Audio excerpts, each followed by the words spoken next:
खाओ काटी पिंध। जय जवान जय किसान।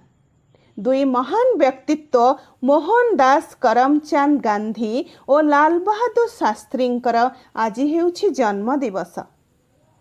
कर्ममय जीवन रे लोकंक पई एते भल कार्य करिथिले जे लोकमाने खुशी रे तांको बापू बोली संबोधन करुथिले।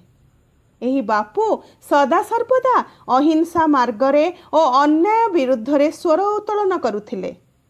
तांकर महान नीति जोगु लोकमाने तांको महात्मार आख्या देइथिले। तेणु महात्मा गांधी नाम रे सबुठारे से परिचित हेले। गांधीजी समस्तंको सर्वदा अहिंसार मार्गदर्शन कराइथिले। तांकर अहिंसा नीति फल रे ए देशरू गोरा सरकार को विताड़ित करिबारे सफल होइथिले।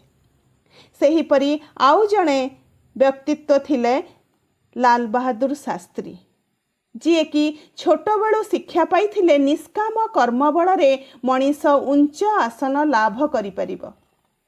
परवर्ती समय रे से भारतर द्वितीय प्रधानमंत्री होई परिथिले। तेणु आज एही दुई जनकर जन्मदिवस उपलक्षे मोर समस्त को अनुरोध आमे गोटे शपथ नेबा जहाँकि तांकर जो आदर्श चिंताधारा और देखाइथिबा अखंड भारतर स्वप्न को आम पूरण करिबा। सारा भारत को स्वच्छ भारत रे परिवर्तन करिबा। वंदे मातरम। भारत माता की जय।